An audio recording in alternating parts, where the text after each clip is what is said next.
Amém, meus irmãos. Eu quero começar te abençoando. Que a graça do nosso Senhor Jesus Cristo, que o amor de Deus, nosso Pai, que a comunhão do Espírito Santo sejam sobre a sua vida, sobre a sua casa, sobre o seu casamento, sobre a sua família.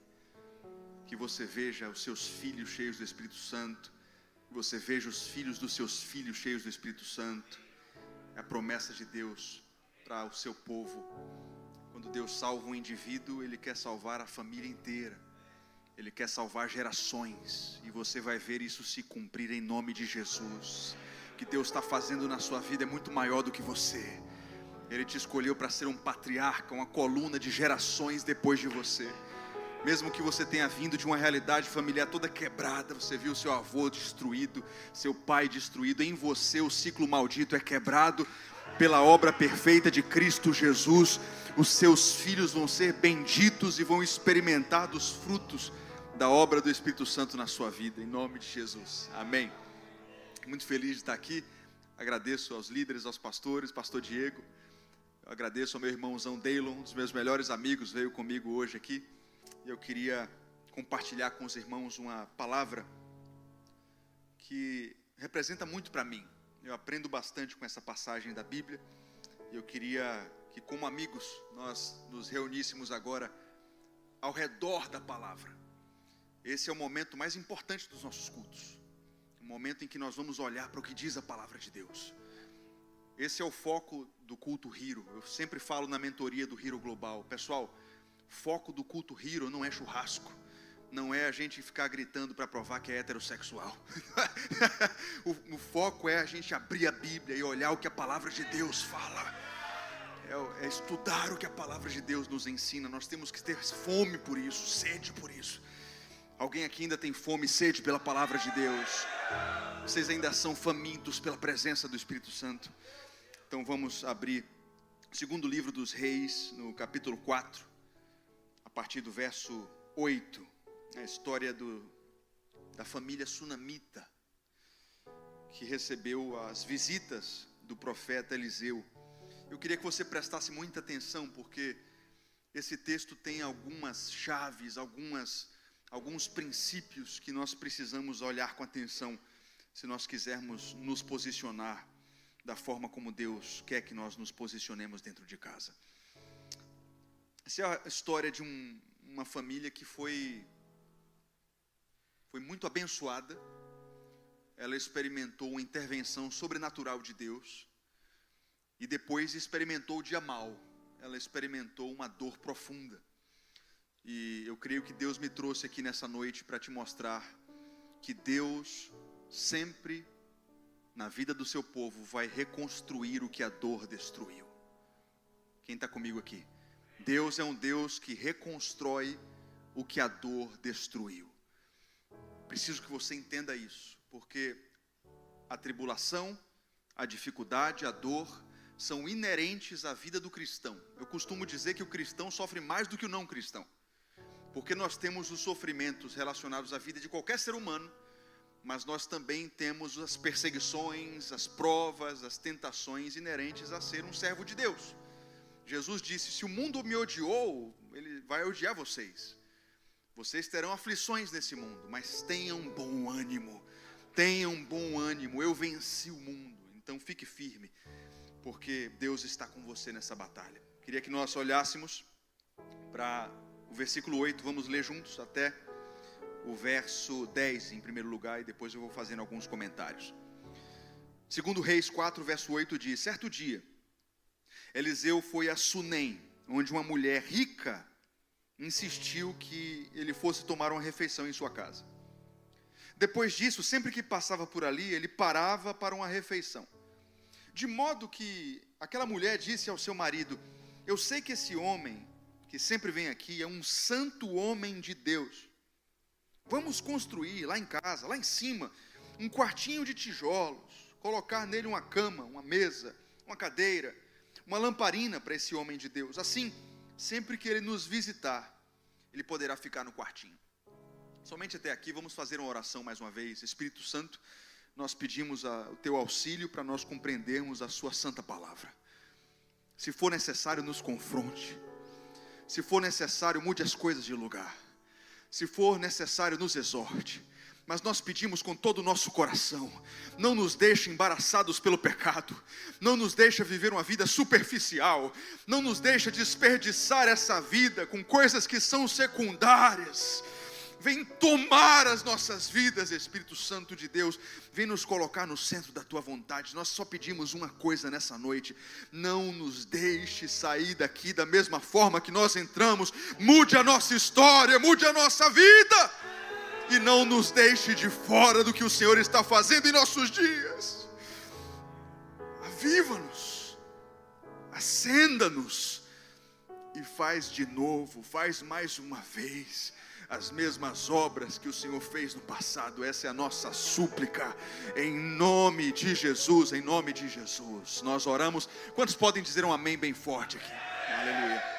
Irmãos, essa família me ensina algumas coisas, e o primeiro ensinamento que eu aprendo com essa mulher especificamente, com esse casal, é que eles priorizaram a vida de adoração dentro de casa. Porque veja que mulher sábia essa aqui. Eu queria primeiro olhar para a atitude dessa mulher, né? Porque ela percebeu que aquele homem chamado Eliseu não era um cara normal. Perceba que nós estamos numa época completamente diferente da nossa. Nós não estamos aqui no século 21. Nós estamos num tempo onde o povo não tinha Bíblia. Alguém comigo aqui? O povo não tinha cópias da Escritura Sagrada. O povo não tinha pastores, o povo não tinha cultos, o povo vivia uma realidade onde os profetas eram um canal, um contato com a presença de Deus. Se duvidar, o único que eles tinham, porque era um tempo de prostituição dos reis, dos sacerdotes, dos levitas. A voz de Deus era rara, as visões eram muito raras, e quando você tinha contato com um profeta, você geralmente estava tendo contato com o pouco que existia da voz de Deus na terra. Então nós temos um casal rico, um casal abastado, um casal de velhinhos. Eles já tinham uma certa idade, o texto vai revelar isso, eles não tinham filhos. E essa mulher foi muito sábia, porque ela disse o seguinte: pô, eu tenho tudo, eu tenho dinheiro, eu tenho acesso a coisas que a maioria da população não tem, mas esse homem de Deus, quando ele fala aqui, eu sinto uma presença, eu sinto umas coisas, eu tenho um contato com a realidade que eu preciso trazer para dentro de minha casa. Essa mulher entendeu algo que nós precisamos entender, porque outro dia eu estava falando com um amigo meu que é missionário na Irlanda, e ele estava assustado como a Europa vive um período de frieza espiritual. É óbvio que em certos pontos Deus está fazendo muita coisa, e Deus vai avivar a Europa, eu creio nisso. Mas ele estava me falando sobre o processo de esfriamento da Europa. Ele disse: Rafa, é muito triste, você vê igrejas que foram palcos dos maiores avivamentos da terra, e hoje se tornaram museus, mausoléus, boates, discotecas. E como isso começou? Eu perguntei para ele: cara, como é que você acha que começou esse processo? Ele disse: Rafa, eu orei bastante, eu conheço isso aqui há mais de 10 anos. Sabe como é que começou? Os pais se tornaram grandes frequentadores de cultos aos domingos, mas os filhos não viam vida de Deus em casa, não viam presença de Deus em casa, e uma igreja assim não sobrevive. Posso te falar uma coisa, meu irmão? Não adianta nada você se tornar um bom frequentador de culto se os seus filhos não veem presença na sua casa, se você não pastoreia a sua família. Eu vou pedir licença para o pastor Diego para falar uma coisa, eu sei que ele vai concordar comigo. Você pode ter o melhor pastor do mundo aqui na congregação, mas na sua casa, homem de Deus, o pastor é você. Prioriza a presença, pastoreia a sua esposa, pastoreia seus filhos. A iniciativa do culto doméstico é tua, a iniciativa da oração é tua, a iniciativa de congregar é tua. Liderem! Se você esquecer tudo que eu falar aqui nessa noite, fique com essa mensagem cravada em seu coração: restaure o altar devocional na sua residência, no seu lar. Existe um movimento que está acontecendo no Brasil, e Deus tem feito aqui nos Estados Unidos também, que é um retorno ao jejum. Eu tenho falado isso para todos os líderes de Hero do mundo. Nós precisamos falar com os homens para voltarem a jejuar. Eu conheço homens que não oram mais. Eu conheço homens que não jejuam mais. Eu conheço homens que, se um demônio manifestar, vão ter que ligar para o pastor: pastor, vem expulsar para mim, porque eu não sei. Meu irmão, nós precisamos retomar uma sede, uma fome pela presença de Deus. Como os amigos de Deus do passado diziam: Senhor, fere o meu coração com a ferida de fome por Ti. Eu tenho orado por isso em minha casa de joelhos. Deus, onde houver um homem, um hero funcionando, um homem cheio do Espírito Santo, faz-nos voltar para o lugar onde a Tua presença é mais importante em nossas casas do que o almoço do meio-dia, do que escovar os dentes antes de dormir. E essa mulher entendeu isso, porque ela disse: ora, se quando o profeta está, eu percebo essa presença, eu vou tentar trazer esse cara para ele estar o máximo de tempo aqui em casa. E ela disse: profeta, vem almoçar aqui em casa. E Sunem fica numa região interessante ao norte de Israel, mais ao norte do que Samaria. E nas viagens proféticas de Eliseu, ele sempre passava por Sunem, porque era um lugar pequeno, só que de passagem. E essa mulher se aproveitou disso. Ora, se o profeta passa aqui sempre, eu vou fazer com que a minha casa seja um point, um 7-Eleven, um lugar de abastecimento para o profeta. E ela foi muito sagaz, e eu percebo uma família ordenada aqui, porque ela foi uma assessora sábia do marido. Ah, se nossas mulheres aprendessem isso da forma correta, né? Muitas esposas precisam aprender isso. Perdem o marido porque não são sábias, perdem o marido porque são chatas, perdem o marido porque querem ser o homem, porque o homem não tem se posicionado como o homem, quando a palavra de Deus, em 1 Pedro capítulo 3, diz: mulheres, vocês vão ganhar os seus maridos sem usar palavras, através do bom procedimento de vocês, sujeitando-se a eles no Senhor. E ela disse: meu marido, que tal se nós levantássemos um puxadinho, né? Lá no Brasil a gente chama de puxadinho, né? Vamos levantar um puxadinho para o profeta aqui, e vamos fazer um lugar de honra para a presença. O homem que representa para nós a palavra de Deus, a presença do Espírito Santo. Vamos fazer com que ele passe tempo aqui dentro de casa. Meu irmão, isso aqui para nós, na antiga aliança, é uma sombra do que nós devemos fazer hoje. O devocional, a vida de adoração, a presença do Espírito Santo precisa ter um quarto de guerra em nossa casa. Quem está entendendo esse mistério aqui? Deus precisa ter um trono para se assentar em nossa casa. A palavra de Deus precisa ter um lugar especial. A presença de Deus precisa ter um lugar especial em nossas casas. Nós precisamos orar e dizer: Espírito Santo, passa tempo conosco. Conversem sobre isso na mesa, antes de dormir. Posso te falar uma coisa? Talvez você ache muito duro.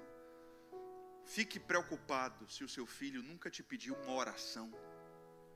Talvez, se o seu filho nunca pediu uma oração para você, é porque ele não te veja como um sacerdote, como pastor do lar. Nossos filhos têm que entender, através do nosso testemunho, que a vida devocional ocupa um lugar de honra natural, espontâneo em nossas vidas. Eu falo isso com todo temor, meus irmãos, porque eu muitas vezes sou ruim nisso. A minha oração é que o Espírito Santo trabalhe em nós nessa noite, enquanto eu prego. Que esse culto seja mais do que um bater ponto religioso, seja um momento em que nós estamos completamente disponíveis para o tratar do Espírito Santo. Restaure em nós, Senhor. Restaure em cada patriarca aqui nessa noite o lugar de honra da Tua presença, a liderança espiritual do lar. Que nós sejamos sacerdotes da nossa casa, em nome de Jesus. Mas não para por aí, porque o que eu vou mostrar agora é muito interessante. Por causa do cumprimento de princípios, essa família, e essa mulher especificamente, fez com que uma intervenção sobrenatural acontecesse na família dela. Eu preciso falar isso aqui com muito cuidado, irmãos. Entendam aqui, prestem atenção e não pisquem, tá? Eu sei que até o que a gente faz de bom é pela graça de Deus, sim ou não? Quando a gente adora, quando a gente acerta, quando a gente louva, foi iniciativa dele primeiro. Alguém comigo aqui? Apesar disso, nós não podemos ignorar o fato de que quando você cumpre princípios, você colhe consequências boas. Gálatas capítulo 6 diz para nós: Deus não se deixa escarnecer. Aquilo que o homem semear, isso também ceifará. Se você semeia na carne, você vai colher destruição, corrupção. Se você semeia no Espírito, você vai colher vida eterna. A semeadura é opcional. A colheita sempre vem, ela não falha. E eu percebo que essa família semeou e ela vai colher, porque o texto diz a partir do verso 14 o seguinte, pula comigo para o verso 14. Mais tarde, Eliseu perguntou a Geazi, que era o seu auxiliar: o que se pode fazer por essa mulher? E Geazi respondeu: bem, ela não tem filhos e o seu marido é idoso. Então Eliseu mandou chamá-la novamente. Geazi a chamou, ela veio até a porta e ele disse: por volta dessa época, no ano que vem, você estará com um filho nos braços. E ela contestou e disse: não, meu senhor, não iludas a tua serva, ó homem de Deus. Quer dizer, olha que interessante a reação dessa mulher. Ela foi abençoada pelo profeta. O profeta liberou uma palavra profética infalível para ela. E ela reagiu de uma forma estranha. Ela disse: profeta, não brinca comigo. Não brinca com os meus sentimentos. Parece, o texto me dá a entender, não sei se você teve essa impressão, que talvez essa coisa da maternidade já tivesse sido para ela um motivo de muito sofrimento. E isso é até óbvio pela conjuntura social. Porque nós estamos falando de uma época em que, se a mulher fosse infértil e não tivesse filhos, ela era extremamente mal vista. Então sabe lá quantas vezes, quantas madrugadas essa mulher chorou porque não teve filhos? Concordam comigo ou não? Faz sentido? Quantas noites ela chorou, como ela foi apedrejada, criticada, apontada por ser uma mulher infértil. Aí ó, tem dinheiro, tem casa, marido barão, mas não consegue dar um filho. Quer dizer, eu não sei por quantas décadas essa mulher se martirizou, se destruiu por dentro, chorou amargamente por ser uma infértil, por ser uma mulher que era incapaz de dar um descendente para o seu marido. Isso é muito importante, porque eu não sei se você sabe, o marido parece ser mais velho do que ela, pela forma como o texto foi escrito. Se ele morre e ela não tem um descendente do sexo masculino, ela nem poderia ter direito à herança. O irmão do marido assumia a herança, ela não. Era uma lei que era completamente voltada para os homens. Ela não poderia ter acesso ao patrimônio do marido depois que ele falecesse, se ela não tivesse um herdeiro. Então existe uma série de questões aqui envolvidas que fazem com que essa mulher desejasse, como o sol de amanhã, ser mãe de um varão. Isso era importante para as mulheres daquela época, de uma forma que nós não conseguimos compreender hoje. Você nunca vai entender o sofrimento dessa mulher aqui, porque eu estou falando de décadas e décadas de preocupação, de angústia, com medo de ser abandonada, com medo de ser lançada à própria sorte, de modo que quando o profeta diz para ela: ano que vem você vai estar carregando um filho, ela diz: meu profeta, por favor, não brinque comigo, não mexa com os meus sentimentos. Isso é muito esquisito, porque ela disse para o marido que era um homem de Deus. Ela sabia que era um profeta. Ela sabia muito bem que era um representante de Deus na terra. Mas quando a bênção chega, ela diz: opa, eu não mereço, isso aí não é para mim, eu não sou digna, isso aí não pode estar acontecendo comigo, eu sou ruim demais para isso ser verdade. É a mesma coisa com você. Quando você obedece, quando você cumpre princípios, quando você vive no centro da vontade de Deus, a bênção, meu irmão, vai te perseguir. Ah, eu não mereço, não tem problema, a bênção vai te alcançar. É a palavra de Deus, ele zela pela palavra para cumprir. Eu oro para que você viva de uma forma tão fiel, tão íntegra, que a bênção do Senhor persiga você, te acompanhe seus filhos. Você vai ser alvejado pela graça de Deus, alvejado pelas misericórdias do Senhor. Por quê? Você merece? Você não merece, mas você se posicionou em Cristo, você foi encontrado em Cristo, e Cristo merece, e em Cristo você tem sim e amém para todas quantas forem as promessas de Deus. Sabe como é o nome disso? Vida cristã.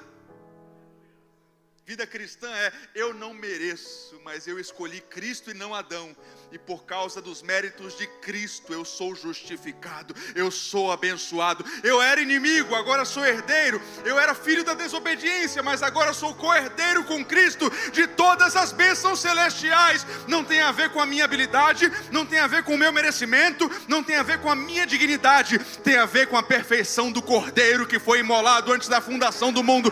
Ele me escolheu, Ele me chamou pelo nome. Ele disse: quem vier a mim, de maneira nenhuma lançarei fora. Você é meu e a minha bênção vai te alcançar. Sim, Senhor.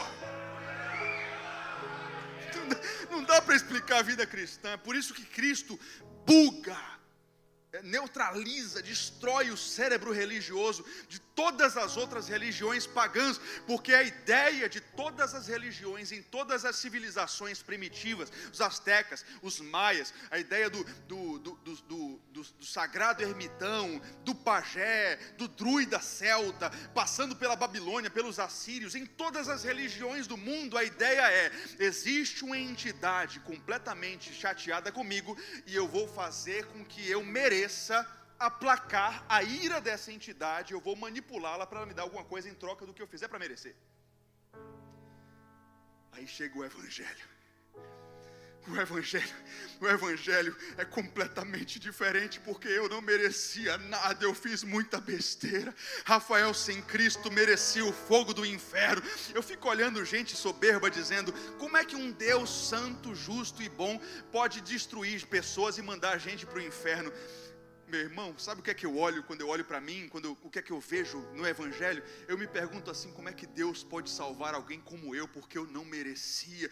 Ele seria completamente justo e correto se me lançasse no fogo do inferno, mas um dia Ele enviou o seu único filho perfeito, santo, inocente, e Ele disse: Rafael, o meu filho vai morrer em seu lugar, assumir a culpa que é sua, pagar o preço que você não pode pagar, porque eu escolhi te abençoar. Essa mulher não entendeu. Ela está começando a ter contato com o Evangelho de Cristo Jesus. Mulher, você não precisa entender, você vai ser abençoada. Daqui a 1 ano você vai ter um filho. E foi o que aconteceu. Eu não sei que tipo de avivamento aconteceu nessa noite, mas o velho jogou duro. O velho chegou junto, certo? Foi uma tadalafila do céu aí que aconteceu. Eu não sei que movimento foi esse. Eu já vou orando aí para que hoje à noite aconteça isso com você. Quantos podem falar em línguas aí e dizer amém para essa palavra? Em nome de Jesus, que o fogo desça lá no seu quarto hoje. Foi isso que aconteceu. O velhinho chegou junto mesmo, fez o seu dever de casa. E eu não sei te explicar, mas 1 ano depois, estavam os 2 velhinhos com um filho nos braços. Filho da promessa, só alegria, só coisa boa, porque afinal de contas a vida do cristão é assim, é um mar de rosas, é só coisa boa, não tem sofrimento nenhum. É isso mesmo? Estava bom demais, mas o texto vai nos mostrar que agora algo muito triste vai acontecer. Olhem comigo para o verso 18. E agora a história vai mudar um pouquinho. O quartinho do profeta estava muito bom. Os almoços com o profeta estavam muito bons. O filho nasceu. O filho está crescendo. Temos dinheiro, temos filho, temos a presença de Deus. Está tudo maravilhoso. O verso 18 vai dizer: o menino cresceu. E certo dia foi encontrar seu pai, que estava com os ceifeiros. Olhe para esse versículo. É interessante porque alguns teólogos, alguns historiadores nos contam que na tradição judaica, na tradição dos israelitas, o menino era considerado um homem e passava pelo rito de passagem, pelo chamado bar mitzvah, aos 12 anos de idade. Apenas aos 12 anos de idade ele fazia o shift, ele era considerado um rapazinho que agora tinha que aprender a trabalhar. E por que eu estou falando isso? Porque me parece que esse menino está indo encontrar com o pai no campo, que está trabalhando com os ceifeiros. Ele parece que está indo trabalhar com o pai. Eu estou dizendo isso porque muitos teólogos acreditam que 12 anos pelo menos se passaram de um versículo para o outro aqui. E esse menino já deve ter pelo menos uns 12 anos ou mais um pouquinho. Já é um adolescente, nos dias de hoje seria considerado assim. Já era um rapazinho que saiu para trabalhar com o pai no campo. Talvez, não sei, pelo primeiro dia, primeira vez, ele foi trabalhar com o pai e com os empregados do pai no campo. Imagina esse menino trabalhando no sol, ajudando o pai, aprendendo aquela profissão, aquela ocupação. O verso 19 vai dizer: de repente. É assim que o dia mau chega geralmente. De repente, ele começou a chorar e clamar ao pai, dizendo: ai minha cabeça, ai minha cabeça. Então o pai disse a um servo: leve-o para a mãe. Eu não consigo entender esse versículo, porque algo esquisito acontece aqui. Aquela criança, aquele menino, aquele rapaz começou a gritar, urrar, dizendo: ai minha cabeça, ai minha cabeça. Pode ser algo sério, quem concorda aqui? Pode ser algo muito sério, muito grave. Mas o pai diz: leve para a mãe. A impressão que dá é que é como se ele dissesse assim: deve ser dengo, não está acostumado a trabalhar no sol, estranhou, leva para a mãe, daqui a pouco vai passar. Você pode tentar encontrar justificativas históricas ou culturais. Nós sabemos que naquela época as funções eram bem definidas. O cuidado doméstico, inclusive os primeiros socorros, eram feitos pela mulher. O pai era provisão, era trabalho, era seriedade. Então, talvez essa seja a explicação do texto. Leva para a mãe porque isso aqui não é função minha. Ou talvez você possa explicar de outro jeito. Talvez ele subestimou aqueles gritos. Talvez ele não entendeu aqueles gritos com a seriedade que devia. Na minha opinião, não sei se você vai concordar, as duas explicações nos mostram, no mínimo, uma displicência desse pai, uma negligência desse pai. Era algo sério. Tanto é que no próximo versículo ele vai morrer. O menino vai morrer no colo da mãe, em seguida. O pai ignorou sinais que não poderiam ser ignorados. Abre os seus ouvidos para o que eu vou te falar, porque isso é muito sério. Não ignore os sinais que o seu casamento está dando, que os seus filhos estão dando. Talvez você esteja muito focado no trabalho, no ganhar dinheiro. Cara, isso é digno. Você precisa ser provedor, e eu sei que isso dá trabalho pra caramba. Mas é mais importante do que isso, você cuidar do seu casamento. Não adianta você trabalhar 15 horas por dia e ser um sucesso profissional. Se o seu casamento quebrar, tudo vai por água abaixo. Se a sua família quebra, cara, não existe sucesso que compense isso. Em nome de Jesus. Em nome de Jesus, meu irmão. Nós precisamos que o Senhor ministre isso a nós aqui nos Estados Unidos, porque existe uma pressão muito gigantesca sobre o homem cristão, para que nós trabalhemos muito, e desde Êxodo capítulo 1, essa sempre foi uma estratégia satânica.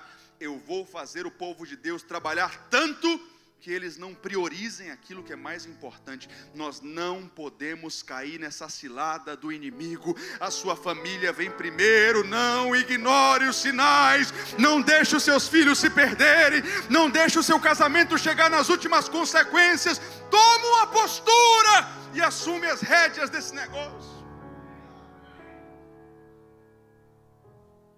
Os sinais foram ignorados, e a Bíblia vai dizer que a mãe pegou esse menino no colo e o menino morreu.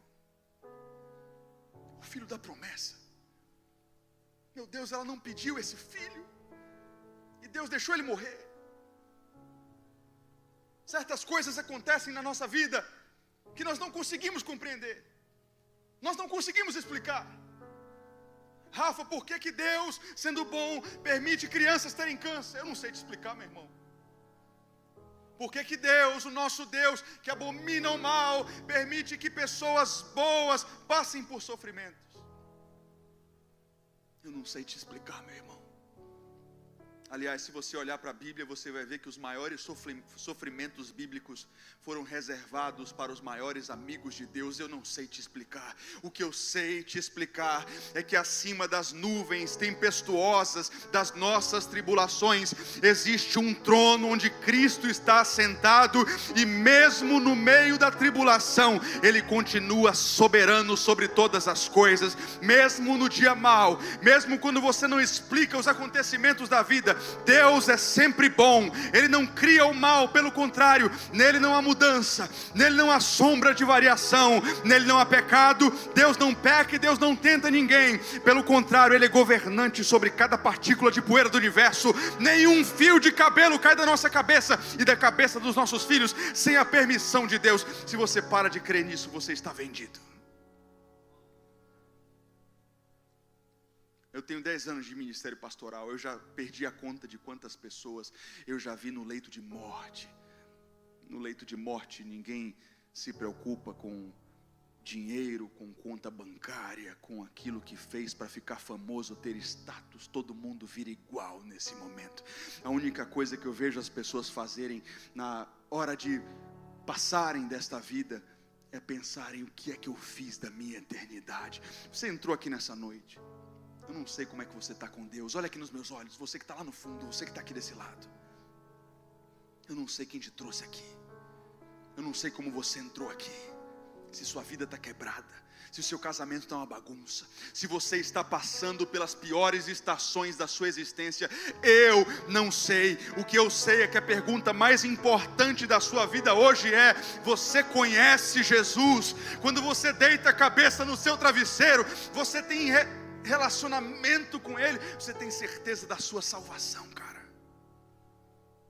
Pense um pouco na sua eternidade. Pense um pouco na sua eternidade. Isso tudo vai passar. Ontem eu era um jovem. Hoje o meu filho mais velho tem 10. Amanhã ele vai ter 30. Nossa vida é como um vapor, é como uma erva, passa tão rápido. Você está se concentrando em quê?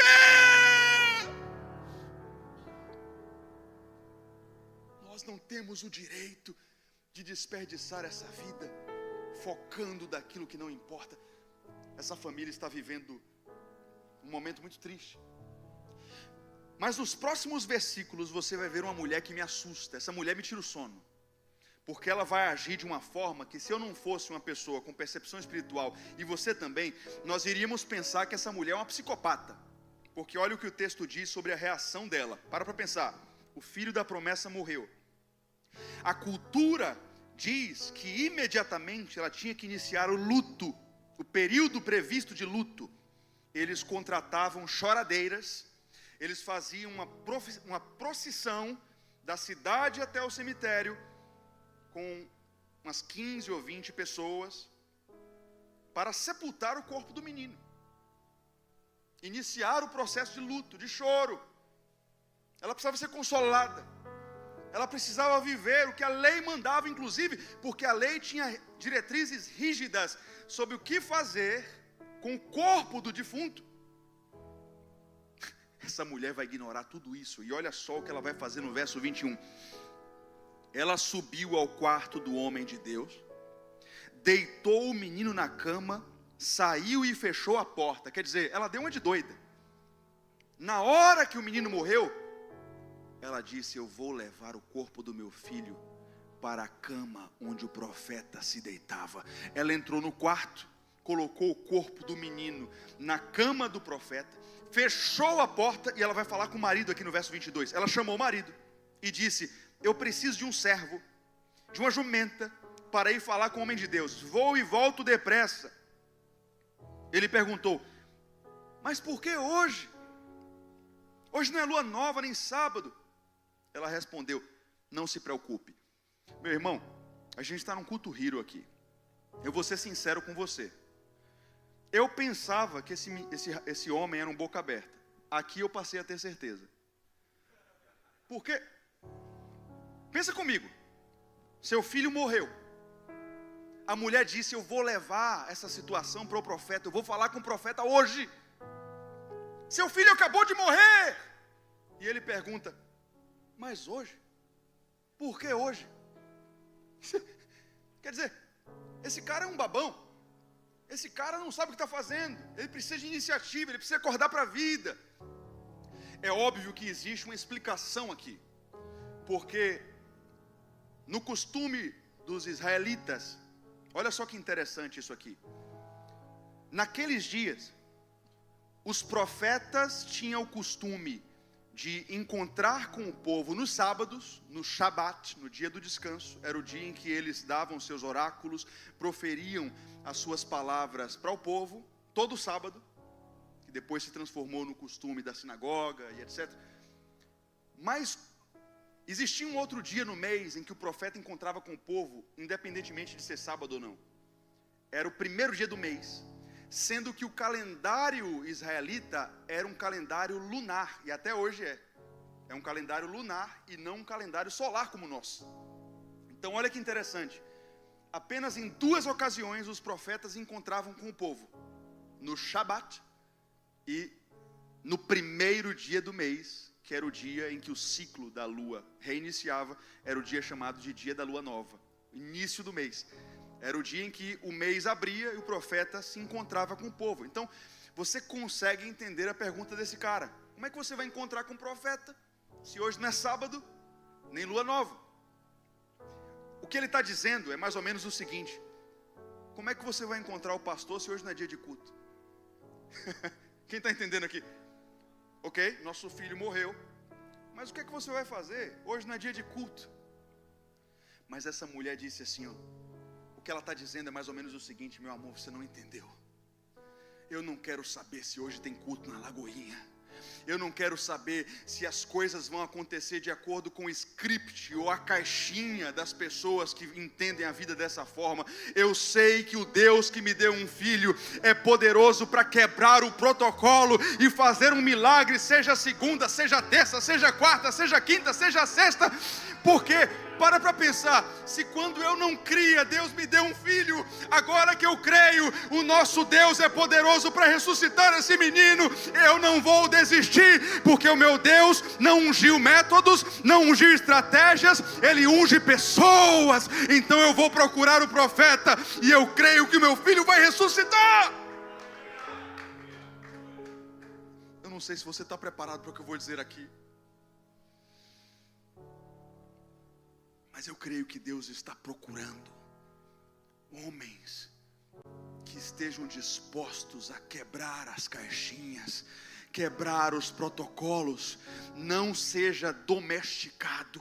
Olha o que eu vou dizer aqui: não seja domesticado, não vire um crente de borracha, não vire um robozinho que pensa que Deus só pode curar aqui, que Deus só fala aqui, que Deus só te usa aqui. A sua vida cristã tem que ser lá fora também. Deus quer te usar na sua casa, Deus quer te usar na segunda-feira, Deus quer ministrar ao seu coração nos lugares mais insanos, mais impensáveis, mais loucos. Não tente colocar Yeshua na sua caixinha, porque Ele quer levantar uma geração de avivalistas que tem compromisso integral e visceral com Ele.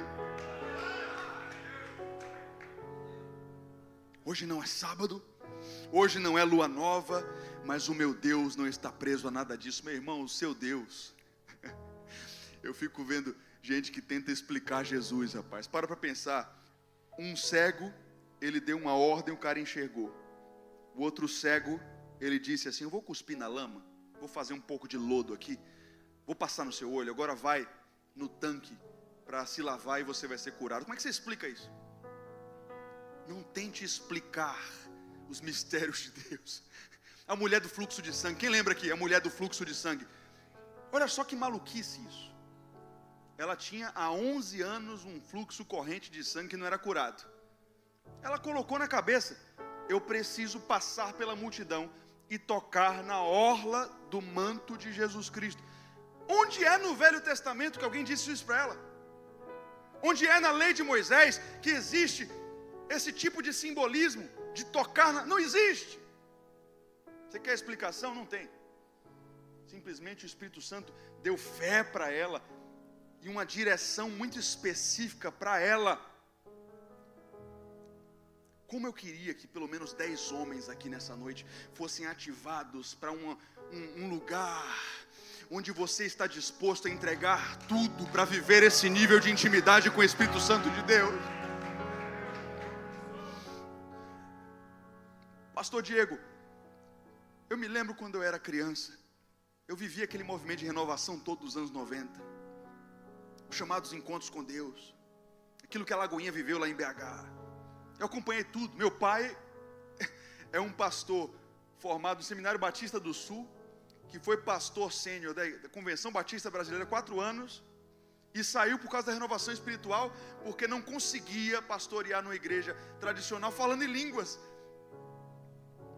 E eu me lembro que em tantos momentos da minha adolescência, eu sonhei em ser usado por Deus para libertar os cativos, para pregar o evangelho nas ruas, para curar os enfermos. Mas sabe o que eu percebi, irmãos?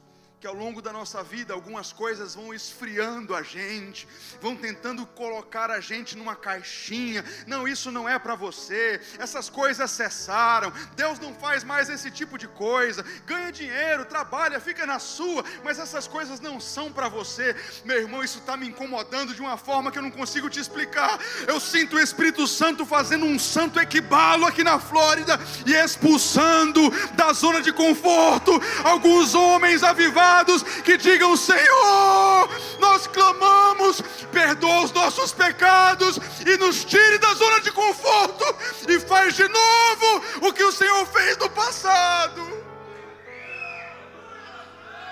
O profeta Abacuque viveu numa época de frieza, em que Israel estava em cativeiro, todo quebrado, e ele olhou para o céu e disse: Senhor, eu li no livro as obras que o Senhor fez no passado, eu te peço, faz de novo em meus dias, aviva o teu povo em meus dias, não nos deixe de fora do que o Senhor quer fazer em nosso tempo. Essa mulher tem um espírito que eu quero ter também, é o Espírito Santo de Deus, que às vezes usa até mesmo os dias mais difíceis da sua vida para te mostrar que a glória é dele e você existe para glorificar o nome dele. Meu irmão, abre o seu ouvido espiritual, porque eu sou voz de Deus na sua vida hoje. Eu vou te dizer: sabe por que você está sofrendo? Sabe por que tanta pressão? Sabe por que tanta dificuldade?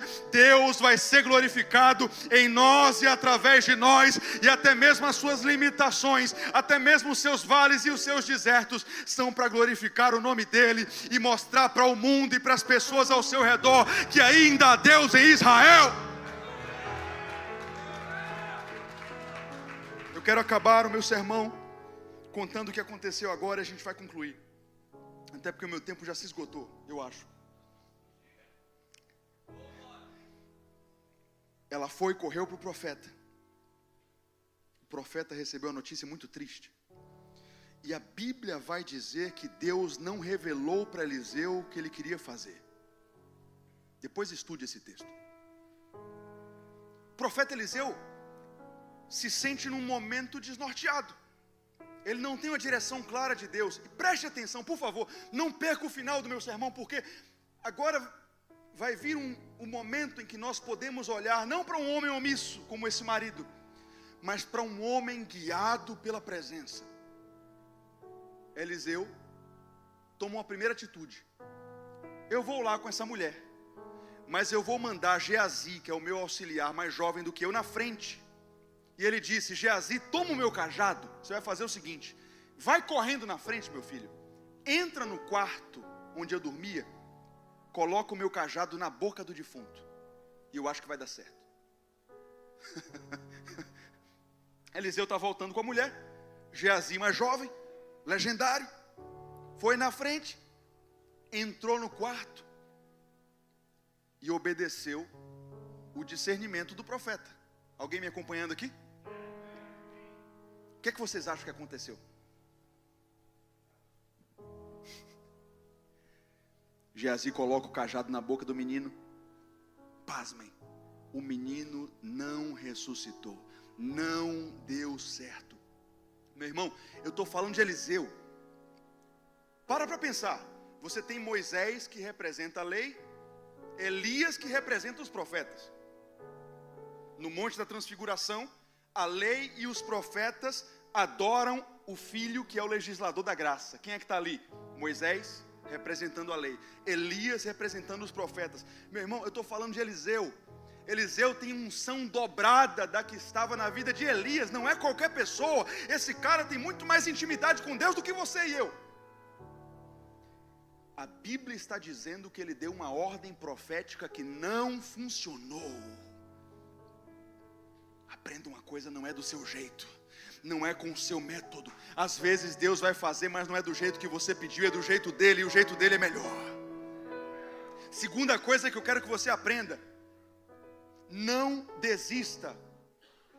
Eu teria desistido. Que vexame, eu sou o profeta aqui, eu dei uma ordem, um ato profético foi feito, mas o menino continua morto. Parei, desisto. Mas a Bíblia está nos ensinando que homens de Deus perseveram em oração. Meu irmão, o seu mestre disse: aprendam a bater, porque quando vocês aprenderem a bater, vocês vão entender que a porta vai se abrir. Lucas capítulo 18 diz: tão certo como esse juiz atendeu a viúva, o Deus de toda a terra está pronto para responder depressa aqueles que clamam de dia e de noite. Porventura, quando o Filho do Homem vier, achará fé na terra? Os crentes de hoje em dia não oram mais. Os crentes de hoje em dia acham que Deus é celular. Orei uma vez, está quebrado, vou acionar a garantia. Não funciona. Eu oro pelo retorno de homens que oram 3 horas por dia, 4 horas por dia. Rafa, isso é legalismo. Eu não preciso orar 3 horas por dia para ser um homem de Deus. Eu sei que você não precisa. O que eu estou dizendo é que quando você entender o fogo da presença, você não vai querer sair de lá. Você vai orar 3 horas, 4 horas, 5 horas. Você vai ter tanta intimidade e sede pela presença de Deus, que você vai espontaneamente orar 6, 7, 8 horas por dia. Existe uma onda do Espírito Santo nos fazendo voltar para o lugar da perseverança devocional. Quando você trabalha e faz com as suas mãos, você alcança resultados humanos. Quando você ora, você alcança os resultados de Deus. Entregue a sua vida ao Senhor em oração, porque Ele pode fazer aquilo que você não pode. Em um dia Ele faz o trabalho de um ano, em 1 hora Ele faz o trabalho de 50 anos. Aprenda a orar. Aprendam a orar. Ouçam o leão rugir em nossos dias. Ele está procurando homens disponíveis das brechas do muro.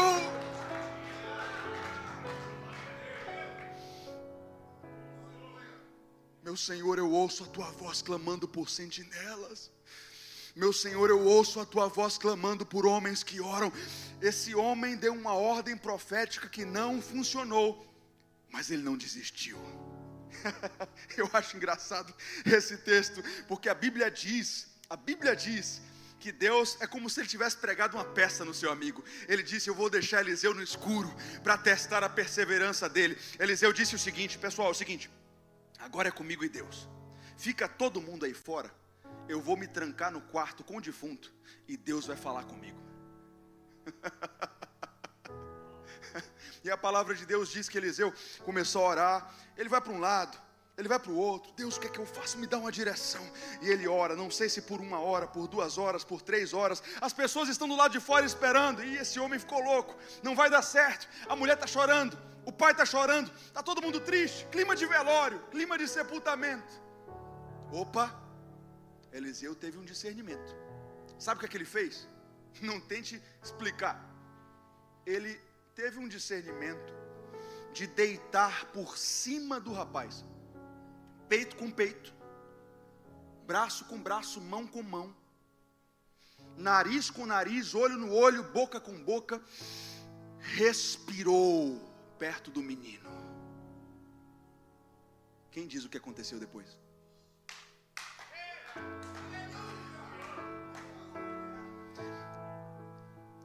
Não funcionou de novo. Não funcionou. A Bíblia diz que não funcionou de novo. Sabe o que Eliseu fez? Desistiu. Leva o menino, sepulta. Deus não quer ressuscitar. Vou parar de orar. Deus não responde. Oração não funciona. Fui envergonhado. Foi isso que ele fez? Levantou-se, começou a orar. E orar, e orar, e orar. O tempo estava passando. Eliseu não estava preocupado com os julgamentos, com o tempo, com o horário. Ele só queria uma coisa: Deus, eu vou orar até o Senhor responder, ou então o Senhor voltar. Alguma coisa o Senhor vai fazer aqui. Eu não estou entendendo, mas o Senhor está no controle. A Bíblia diz que ele teve um novo discernimento. Dessa vez funcionou. Sabe o que ele fez? Deitou de novo sobre o menino, peito com peito, braço com braço, mão com mão, olho com olho, narina com narina, boca com boca. Muitos teólogos da tradição cristã dizem que nesse momento Eliseu era uma sombra da obra de Cristo Jesus, porque assim como aquele menino era um defunto e o profeta estendeu seus braços sobre ele, os teólogos dizem que aquilo demonstra a identificação de Cristo conosco. Ele encarnou, ele foi achado em figura humana. Ele disse: você é um defunto espiritual, mas eu vou ressuscitar você. Você está afastado de Deus, mas eu vou me identificar com você. Sabe o que aconteceu?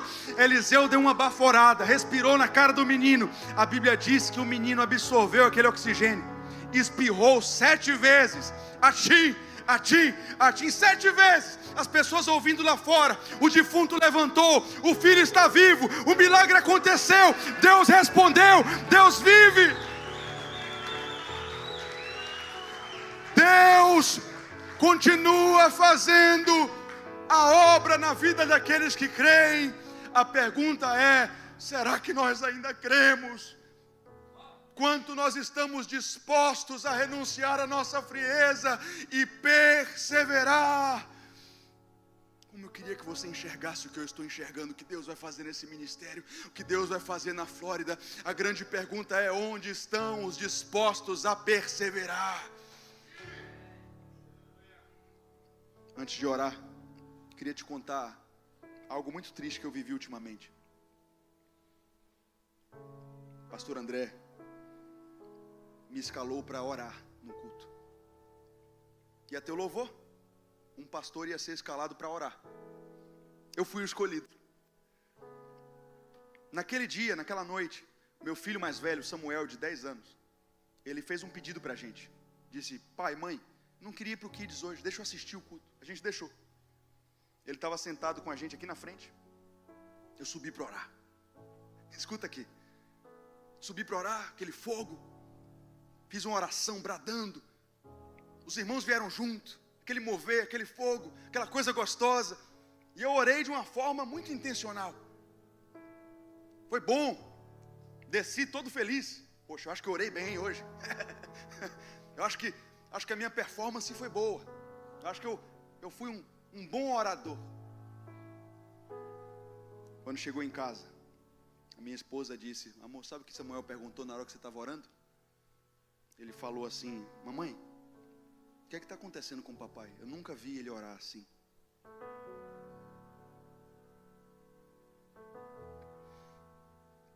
Eu fiquei envergonhado na hora. Eu fiquei envergonhado porque eu acho que eu estou falhando em ser um exemplo de vida de oração para os meus filhos. Eu não tenho sido bom o suficiente. E eu não quero pastorear os filhos do mundo inteiro e deixar de pastorear os meus filhos. Eu queria, sem enrolação, porque eu não estou aqui para brincar, chamar aqui na frente homens que hoje, enquanto eu pregava, ouviram a voz do Espírito chamando para um tempo de arrependimento e de entrega total. Se o Espírito falou com você aí onde você está sentado, que você precisa entregar mais, renunciar mais, orar mais, lutar mais, pastorear mais, sai do seu lugar com coragem como homem e vem se ajoelhar aqui na frente comigo.